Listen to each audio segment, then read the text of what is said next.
Ready start.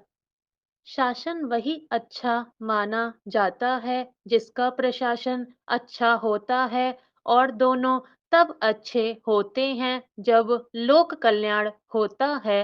कम लागत में अधिक लोक कल्याण की योजनाओं की जरूरत भारत जैसे तीसरी दुनिया के देशों में अधिक है।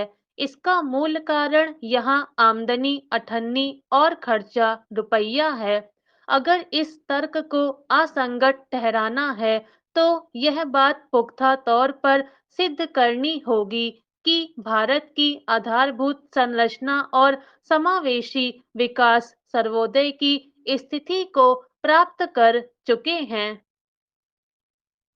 हालांकि नव लोक प्रबंधन कोई प्रशासनिक सिद्धांत नहीं है और ना ही कोई आंदोलन, बल्कि यह दोनों का मिश्रण है जहां हर हाल में बेहतरी की खोज बनी रहती है, जो निजी हित के साथ साथ पूरे समाज के लिए बेहतर की गुंजाइश पैदा करती है। अध्ययन बताते हैं कि भारत में लोक प्रबंधन के नए आयामों में लोक कल्याणकारी व्यय को घटाया गया है। मसलन रसोई गैस आदि से सब्सिडी समाप्त करना, लोक उद्यमों का विनिवेश, निजीकरण और उनसे समझौता करना, विकेंद्रीकरण और निजी निकायों द्वारा ठेका प्रथा से कार्य करवाना आदि। हालांकि ई गवर्नेंस लागू करने वाली गतिविधियों को बढ़ावा नव लोक प्रबंध और सुशासन के चलते ही मिला है, जैसे ई बैंकिंग, ई टिकटिंग, ई सुविधा, ई अदालत, ई शिक्षा समेत विभिन्न आयामों में इलेक्ट्रॉनिक पद्धति के समावेशन आदि के चलते सुशासन में निहित पारदर्शिता और खुलेपन को मजबूती मिली है। इतना ही नहीं, सरकारी संगठनों का निगमीकरण, पब्लिक प्राइवेट पार्टनरशिप जैसे उपायों पर आगे बढ़ाना नव लोक प्रबंधन के नवीन आयाम हैं।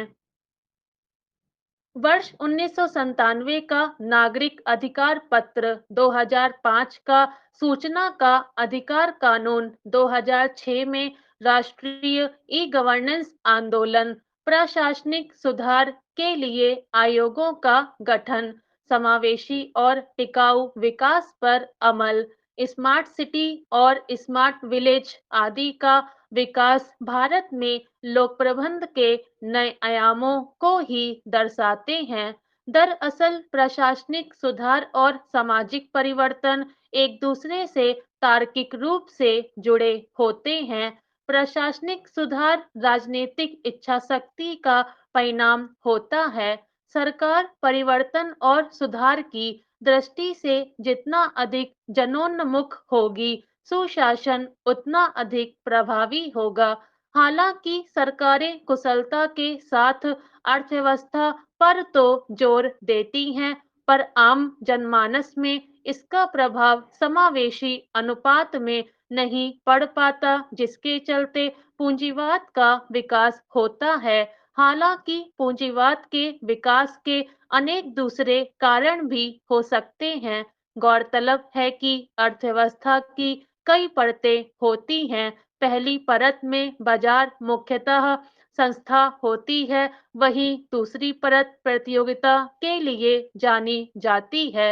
एडम स्मिथ ने अपनी पुस्तक द वेल्थ ऑफ नेशन, जो 18वीं सदी के उत्तरार्ध की है, में भी पहली परत को महत्वपूर्ण माना है।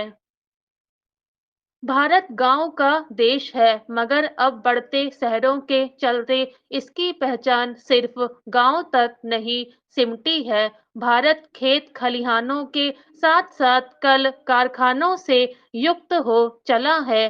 बीते 75 वर्षों में विकास परत दर परत अनवरत हुआ है। स्वतंत्रता के बाद संविधान लागू होने के साथ साथ विकास का प्रशासन और प्रशासनिक विकास समेत सामुदायिक और सामाजिक विकास की अवधारणा को भी बल मिला था। स्टॉप।